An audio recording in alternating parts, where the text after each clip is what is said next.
Hello everyone, welcome to our channel. आज मैं बनाने वाली हूँ करेले की सब्जी। आज जिस तरीके से मैं करेले की सब्जी बनाने वाली हूँ, ये सब्जी आज मैं पहली बार इस तरीके से बनाकर देखने वाली हूँ। कई लोगों से सुना था कि ये सब्जी इस तरीके से बनाने से काफ़ी हद तक टेस्टी और चटपटी बनती है। तो आज मैंने भी सोच लिया कि हर बार तो हम सरल तरीके से सब्जी बनाते हैं, तो आज क्यों ना इस तरीके से सब्जी बनाकर देख लिया जाए। तो चलिए बनाते हैं नई तरीके से करेले की सब्जी। सबसे पहले मैंने करेले कट करके रख दिए थे, फिर उनको मैंने 2 बार पानी लेकर अच्छी तरीके से धो दिए। फिर धोने के बाद उसमें फिर से मैंने थोड़ा पानी डाल दिया और पानी डालने के बाद उसमें मैंने साधारणतः 1 चम्मच के करीब नमक जो है वो ऐड किया था वहाँ पे। फिर इसको एक साथ अच्छे तरीके से मैंने मिक्स कर दिया।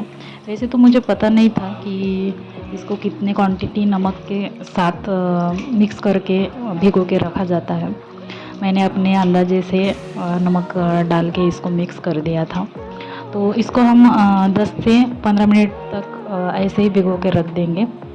उसके बाद मैंने धनिया पत्ती, प्याज, टमाटर और मिर्च काट के एक साइड रख दिए थे।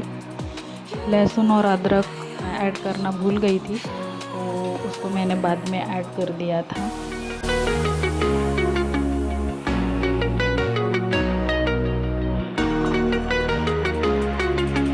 मैं आपको बता दूं कि मेरा किचन ना ही कोई प्रोफेशनल किचन है और ना ही मेरे किचन में यूज होने वाली कोई भी चीज़ें प्रोफेशनल वाली है। तो मेरे किचन में यूज करने के लिए मेरे पास सिलबट्टा नहीं था, तो इसलिए मैं आज ग्लास का उपयोग करने वाली हूँ अदरक लहसुन का पेस्ट बनाने के लिए। इसलिए मैंने ग्लास में अदरक लहसुन और थोड़े क्वांटिटी में जीरा ऐड किया और उसमें थोड़ा पानी डाल दिया था और बेलन की सहायता से मैं आज अदरक लहसुन का पेस्ट बनाने वाली हूँ, यानी बेलन से इसको कूटने वाली थी। तो एक हाथ से मुझे कुछ काम करते आता नहीं, तो इसलिए मैं धीरे धीरे कर रही थी। अदरक लहसुन कूटने के बाद साइड में हमने करेले भिगो कर रखे थे, 10-15 मिनट हो गए थे। तो उसके बाद हम अब सब्ज़ी बनाने के लिए शुरुआत करेंगे।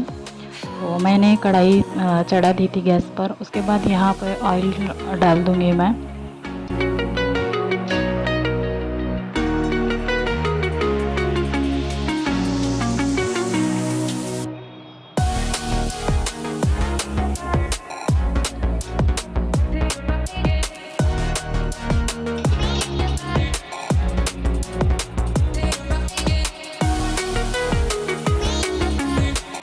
तेल गरम होते ही मैंने तो प्याज डाल दिया था उसमें, और प्याज को ज़्यादा फ्राई ना करते हुए मैंने तुरंत ही उसमें मिर्च भी डाल दिया था, ताकि दोनों एक साथ फ्राई हो सके। इसलिए और खाना बनाते वक्त ऐसे मेरी तरह बर्तन को कौन पीटते रहता है बार बार, तो कमेंट सेक्शन में ज़रूर बताइएगा। मेरी तो ये आदत ही बन गई है। मैं सोचती हूँ कि ना करूँ ऐसे, पर हो ही जाता है। और फिर प्याज फ्राई होने तक मैंने साइड में कुकर भी चढ़ा दिया था। इससे समय की बचत भी होती है और काम भी जल्दी जल्दी हो जाता है।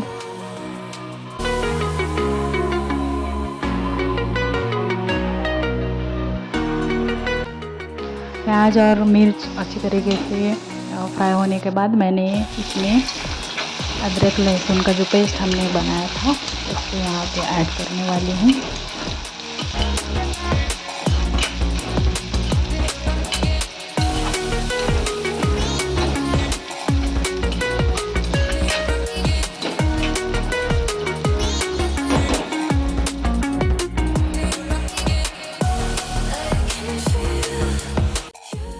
अदरक लहसुन अच्छी तरीके से फ्राई होने के बाद उसमें टोमेटो ऐड करेंगे। टोमेटो थोड़ी देर चम्मच से चलाने के बाद उसमें हल्दी, नमक और लाल मिर्च ऐड करेंगे।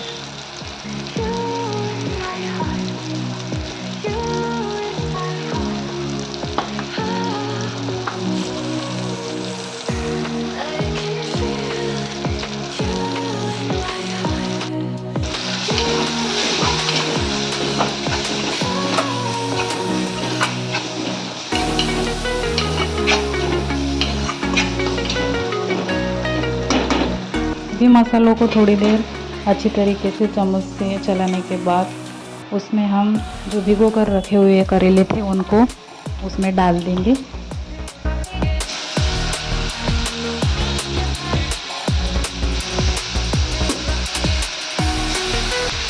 कढ़ाई में डालने के बाद उसको अच्छी तरीके से हम मिक्स करके और चम्मच से चला देंगे।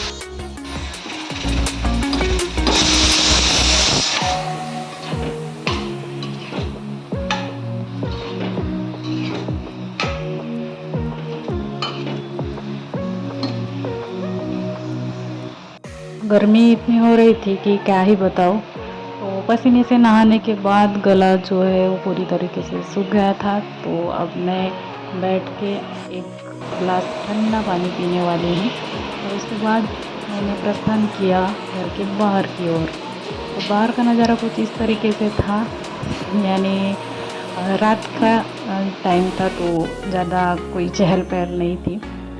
और उसके बाद मैंने अंदर जाकर देखा तो सब्ज़ी बनकर रेडी हो चुकी थी और सब्ज़ी में मैंने धनिया पत्ती डाल दी और साइड में मैंने रोटियां भी बनाकर रख दी थी और कुकर में दाल जो मैंने चढ़ाया था नीवी के लिए तो वो भी बनकर रेडी हो गया था। तो जब तक चावल होते हैं तब तक मैं कूलर के सामने ठंडी हवा खाने वाली हूँ। तो चलो चलते हैं कूलर के सामने ठंडी हवा खाने।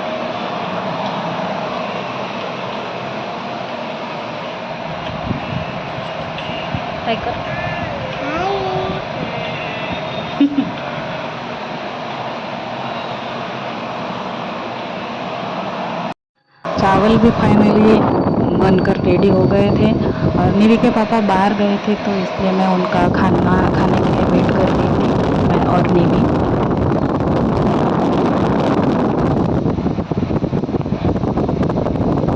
बाहर से आने के बाद नीवी के पापा ने हमारे लिए छाछ लाए थे, यानी नीवी के लिए और मेरे लिए। तो बड़े ही प्यार से नीवी छाछ पी रही थी यहाँ पे, उसको बहुत पसंद है बाहर से चीज़ें अगर उसके पापा लेकर आते हैं बहुत ही ज़्यादा खुश हो जाती है।